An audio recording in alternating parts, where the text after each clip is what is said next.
Jadi saya sudah patah tulang itu sudah berkali-kali, puluhan kali gitu kan. Tercatat sampai detik ini saya 27 kali patah tulang. Anehnya ya, itu cuman di bagian kaki ke bawah. Tahun 2019 dulu saya sudah juga mendapatkan piagam dari salah satu kota di Amerika sebagai warga kehormatan gitu. Jadi saya mendapatkan warga kehormatan di Omaha. Jadi kalau kita ke Omaha itu ada nama saya di situ. Itu ada beberapa nama-nama warga-warga kehormatan yang pernah diberikan warga kehormatan. Nah, di situ ada nama saya Anjas Pramono gitu di situ. Hai, kembali lagi bersama saya Rizka di podcast ISK. Nah, kali ini saya ditemani oleh pemuda inspirasi dari Kudus. Ini sama Mas Anjas. Halo Mas, Ya, apa kabar? Baik, terima kasih. Sehat? Alhamdulillah sehat. Kesibukan sekarang apa ini? Kesibukan sekarang apa ya, kita masih mungkin mengerjakan skripsi ya, karena kan saya masih statusnya masih mahasiswa juga di salah satu kampus. Oh gitu. Ya. Semester? Kita masuk semester 10 ini. Oh, semester Ya. 10. Tapi cerita dong Mas, kenapa kok bisa sampai internasional? Ini adalah salah satu pemuda di Kudus yang bisa masuk internasional gitu ya Mas. Internasional itu sangat gratis gitu ya?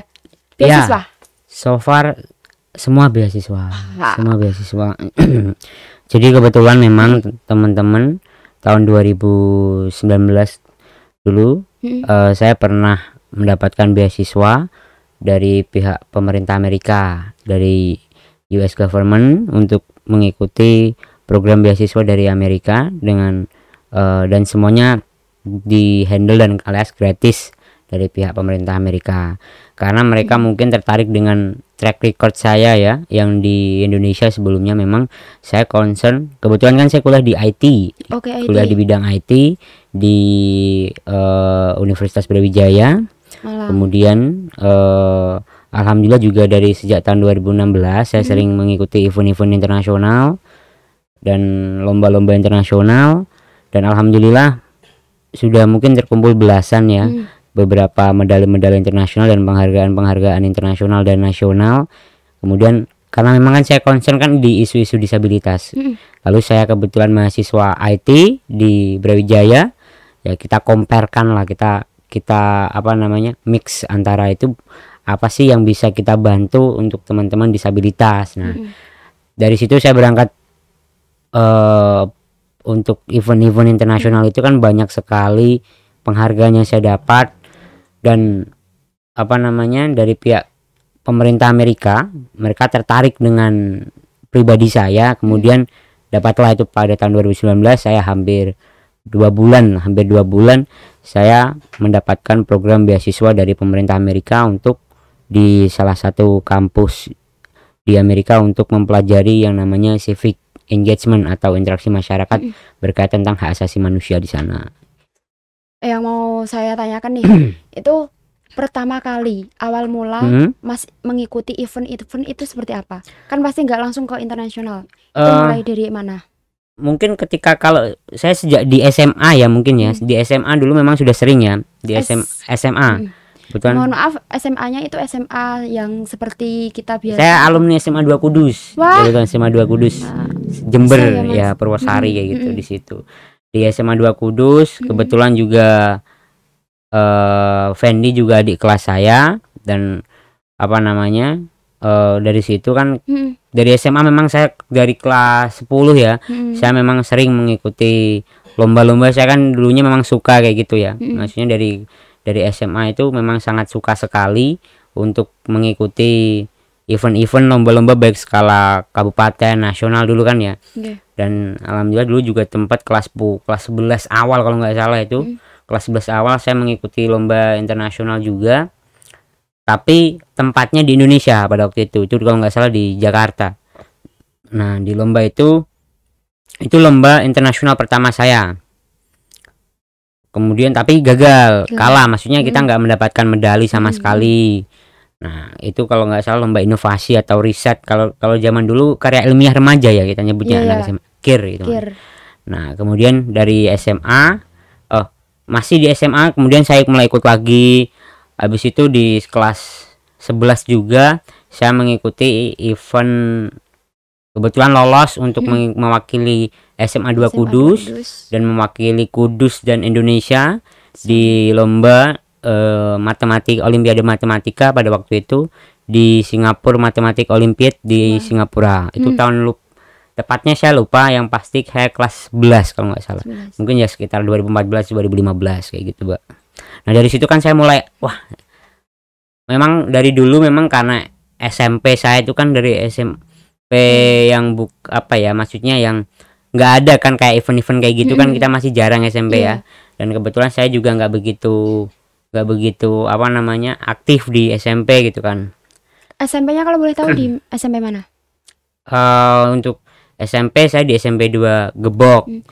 Nah, dari sekolah awal itu memang sekolah ikut yang sekolah-sekolah anak-anak biasa gitu ya, Mas? Oh iya, maksudnya memang dari SD, SMP, SMA sama semua, maksudnya formal gitu lah, sekolah formal, bukan kayak yang kayak homeschooling kayak gitu, bukan kayak gitu. Jadi memang waktu SMA SMP itu kan memang jadi kan orang-orang lihatnya itu kan wah, Anjas kan terlihat orang seperti orang pintar kayak ini sebagainya. Cuman itu adalah salah satu yang anggapan yang salah. Sebenarnya juga saya orang biasa saja, dalam arti dari SMP juga tuh pernah mengalami fase-fase down, fase-fase dimana sebagaimana anak anak pelajar yang nakal-nakalnya itu sama aja lah kayak gitu kan di SMP. Cuman memang di SMA saya diperlakukan secara baik di SMA, maksudnya adalah dari segi lingkungan, dari mulai teman-teman, dari pihak sekolah di SMA saya itu memang sangat welcome terhadap saya dengan adanya saya gitu. Berbeda sekali dengan di SMP. Berarti mulai didukung seperti itu mulai dari SMA gitu ya? Bukan didukung ya, mungkin karena faktor lingkungannya berbeda ya mungkin gitu. Ya. Karena di SMP kan dekat rumah saya ya, SMP sendiri kan. Saya kan kebetulan juga Besito gitu kan. Dan sedangkan di SMA itu kan alhamdulillah pada waktu itu kan SMA saya di kelas, kalau dulu namanya kelas unggulan ya, mungkin di SMA 2 Kudus sekarang sudah nggak ada. Jadi ada kelas unggulan sendiri kayak semacam kayak RSBI-nya gitu kan.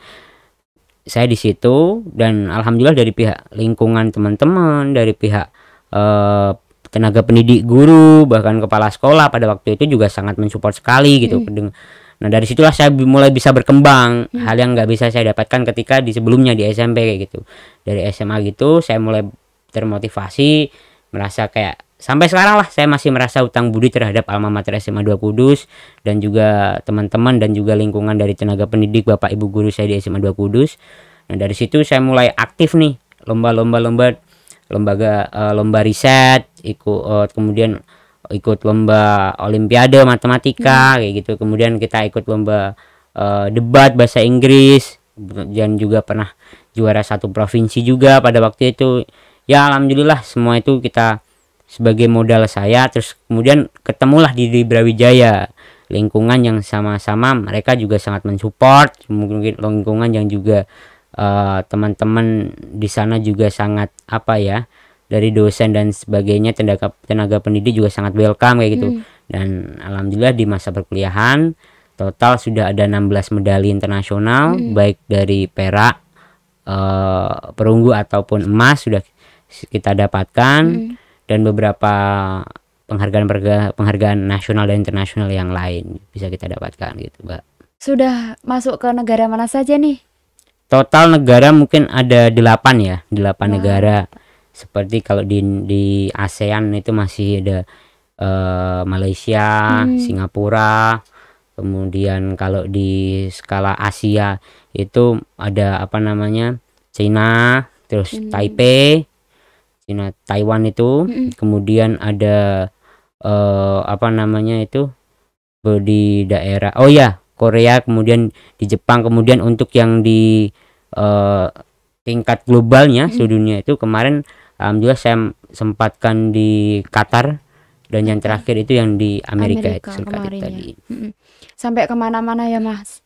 Ini adalah anugerah lah, mungkin berkat doa dari kedua orang tua dan lingkungan keluarga saya sekitar dan juga teman-teman juga saya bisa sampai di titik seperti ini kayak gitu. Makanya kan saya selalu mengatakan bahwa mindset bahwa Anjas itu orang pintar cerdas, sebenarnya itu bukan. Saya orang biasa yang kebetulan hoki, bejo, dan juga kebetulan juga mendapatkan apa ya, diberikan kesempatan, tapi tetap ada usahanya tetap dong. ada usahanya yang Iya, ya iya. betul seperti itu.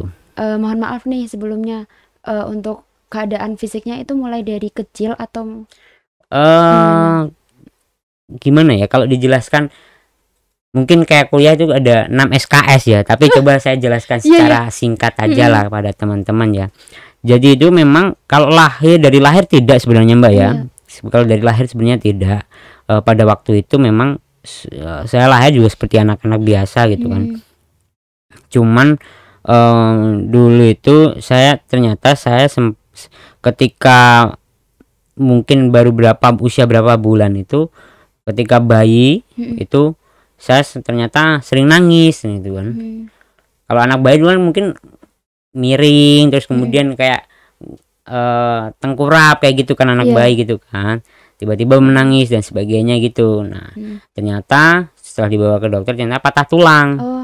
Nah padahal nggak kejatuhan barang, nggak jatuh, nggak kenapa-napa kayak gitu. Itu ternyata kemudian diperiksakan ke pihak dokter, patah tulang, dan itu berkali-kali kayak gitu. Jadi saya sudah patah tulang itu sudah berkali-kali, puluhan kali gitu kan.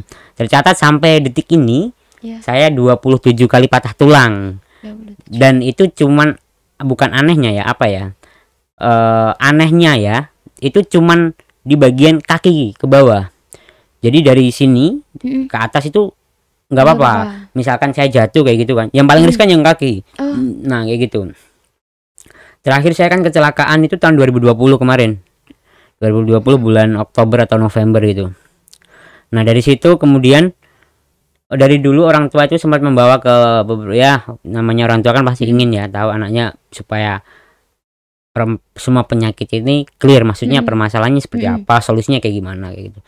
Saya masih ingat betul dulu waktu itu kelas 5 atau kelas 6 SD, ya kelas 5 SD, saya dibawa ke salah satu profesor tenaga ortopedi tulang ya di Bandung. Kemudian saya divonis salah satu, bukan penyakit ya, seperti semacam kayak kelainan namanya osteoporosis imperfecta, dimana itu hanya ada 10.000 kasus di dunia. Jadi sangat langka, penyakit itu sangat langka sekali yang ada di dunia. Dan saya pikir semenjak saat itu, saya pikir bahwa bukan saya harus menyesali, justru saya harus berbangga diri bahwa saya adalah manusia eksklusif gitu kan. Karena saya adalah manusia pilihan yang ada 10.000 orang di dunia. Nah dari penyakit osteogenesis imperfecta itu ternyata hampir 70% orang manusia yang kena penyakit punya kelainan seperti itu sebelum umur 5 tahun rata-rata mereka meninggal. Nah jadi saya adalah 30% orang yang tersisa dari 10.000 itu yang masih bisa hidup, dan sampai sekarang itu salah satunya adalah saya. Jadi saya pikir bahwa saya adalah orang yang eksklusif yang diciptakan oleh Tuhan kayak gitu. Nah dari situ jadi dampaknya kelainan itu adalah ketika jatuh atau mungkin mungkin jatuh seperti biasa itu akan jatuh patah gitu. Hingga sampai sekarang 2000 detik ini saya sudah 27 kali patah tulang. 27 kali. Itu pun hanya di bagian kaki. Nah anehnya tuh di situ kayak gitu. Anehnya tuh kaki. Kenapa kaki? Padahal kan kalau logikanya tulang kan semuanya, kalau misalkan kita jatuh mungkin bisa tangan, bisa badan mungkin, atau yang lain gitu kan. Tapi kalau ini misalkan saya jatuh cuman bagian kaki kayak gitu. Nah kayak gitu, itulah yang ya saya merasa bahwa ini bukan hal yang disesali ya, karena memang kalau disesali pun percuma. Saya justru nanti mental saya akan down dan sebagainya kayak gitu. Tapi ya alhamdulillah sekarang juga sudah sejak lama saya sudah bisa menerima keadaan, dan alhamdulillah juga justru dengan dari kekurangan ini saya bisa membuktikan kepada khalayak umum, pada masyarakat, gak cuma di Kota Kudus, bahkan seluruh dunia, bahkan ya secara internasional ya, bahwa everything is possible. Ketika menurut orang lain itu adalah sebuah hal yang susah, bagi saya belum tentu. Bahwa bagi saya itu kita harus mencoba, dan sudah menjadi tugas saya untuk membuktikan kepada orang banyak bahwa disabilitas, pada orang-orang yang sering diremehkan kayak gitu ya. Karena stigma orang-orang awam kan bahwa kalau ada punya disabilitas kan oleh sekolahnya di SLB kayak gitu kan. Padahal kan nggak sesimpel itu. Semua punya hak untuk mendapatkan pendidikan formalnya masing-masing, dan saya sudah membuktikannya kayak gitu. Padahal semua orang itu punya kelebihan masing-masing. Iya, benar sekali, benar. Terus pernah gak sih jatuh, bener-bener jatuh, aku nggak mau lagi gitu? Benar, itu pernah saya alami ya. Ini saya pernah sedikit cerita aja Mah ya. Dulu ketika SD ya, memang dari kecil saya memang pelajaran favorit itu matematika. Nah, kebetulan juga SD itu kan saya alhamdulillahnya dulu kan ada ujian nasional kan mempengaruhi tingkat kelulusan ya, UN sekian kayak gitu kan.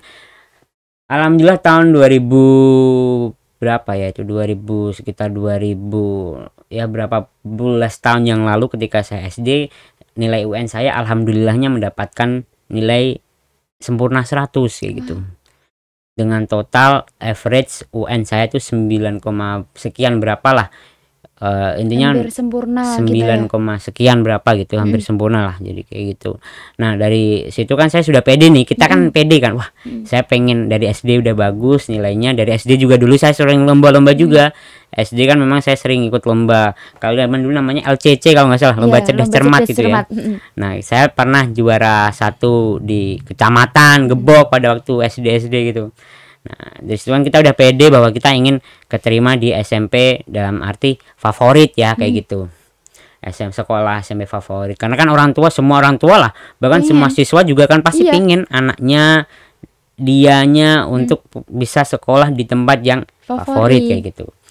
Kebetulan pada waktu itu kan kita masih kursi roda ya, kita menggunakan kursi roda. Karena saya pakai tongkat ini baru ketika SMA, itu di SMA 2 Kudus kayak gitu.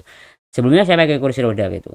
Nah, dari situ ternyata di daftar di beberapa sekolah itu kita ternyata nggak segampang itu, nggak segampang nilai UN kamu rata-rata lulus tinggi bisa masuk kayak gitu.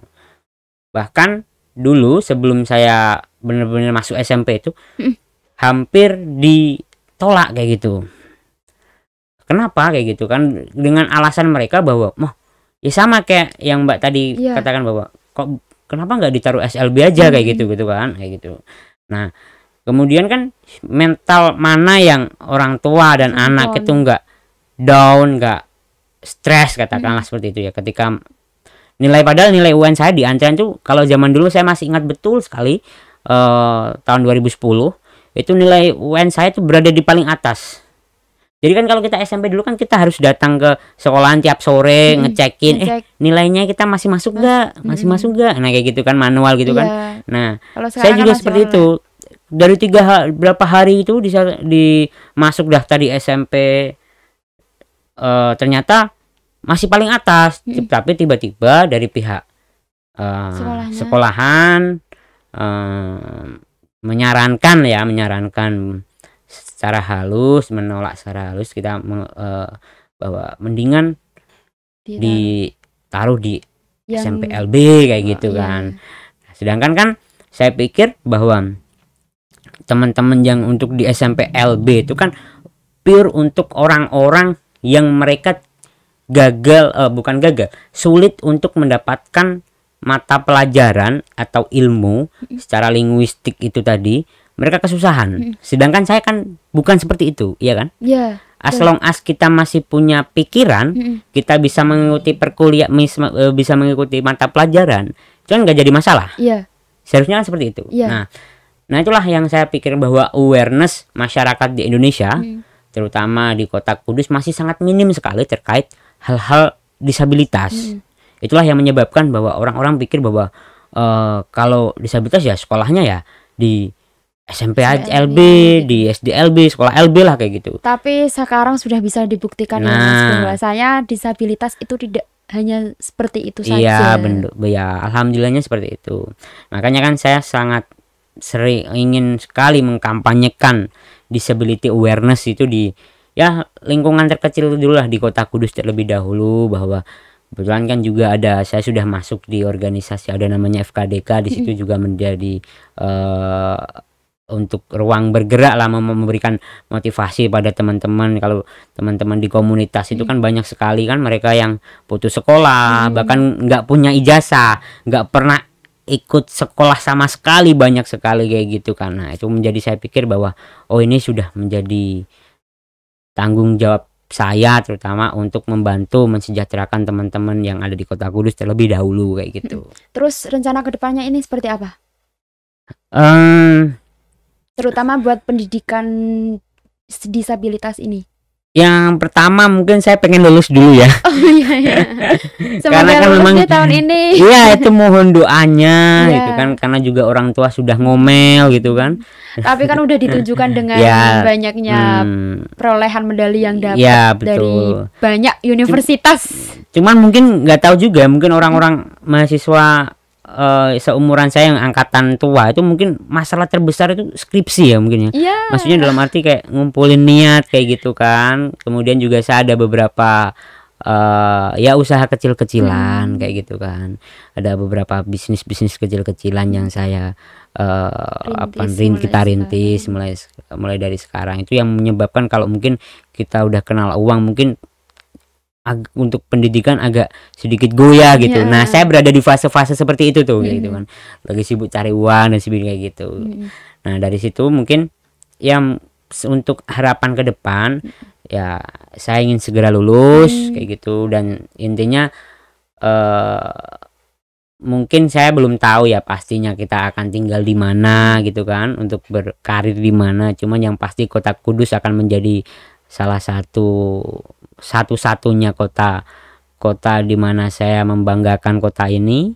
Dan kalau dari pribadi saya sendiri, saya memang ingin tetap sampai tua nanti ingin berkarir di Kota Kudus, ingin merintis beberapa unit usaha di Kudus kayak gitu. Cuman kan kembali lagi wallahu alam ya nantinya akan di mana. Dan kebetulan itu juga tahun 2019 dulu saya sudah juga mendapatkan piagam dari salah satu kota di Amerika sebagai bukan warga negara ya, warga kehormatan gitu. Jadi saya mendapatkan warga kehormatan di Omaha di distrik Nebraska Amerika Serikat sebagai warga kehormatan Omaha di sana kayak gitu kan.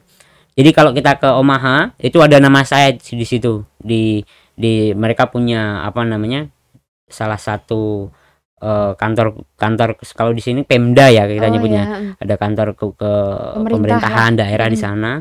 Itu ada beberapa nama-nama warga-warga kehormatan yang pernah diberikan warga kehormatan. Nah di situ ada nama saya Anjas Pramono gitu di situ. Dan tapi tetap gitu. Kembali lagi saya pengen bagaimanapun suka dukanya saya tetap ingin menjadi Kudus lah yang nomor satu. Tinggal di Kudus dan lahir di Kudus dan beristirahat dengan tenang di Kudus juga. Wah banyak ya Mas inspirasinya. Kalau kita ngomongin ini lebih panjang. Terus iya betul. Minta motivasinya dong buat pemuda-pemuda yang di luar sana. Aku sendiri nih ya merasa ya Allah, aku aja yang sehat selalu kayak gini tapi masih aja banyak ngeluhnya. Belum dapat apa-apa udah ngeluh gitu. Misalnya intinya memang bagaimana ya, kalau memang saya katakan tadi di awal bahwa saya itu bukan orang yang pintar, saya bukan orang yang cerdas. Saya yakin banyak orang-orang yang sudah lebih pintar dibandingkan saya, udah cerdas dibandingkan saya, dan faktanya memang saya masih belum lulus dan teman-teman yang lain yang mereka cerdas itu udah pada lulus kayak gitu kan. Karena memang saya pikir bahwa pendidikan itu memang penting.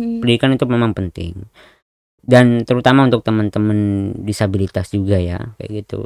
Dan saya cuman menang hoki aja, diberikan banyak kesempatan gitu kan, diberikan sebagai banyak amanah untuk bisa sampai seperti ini gitu kan.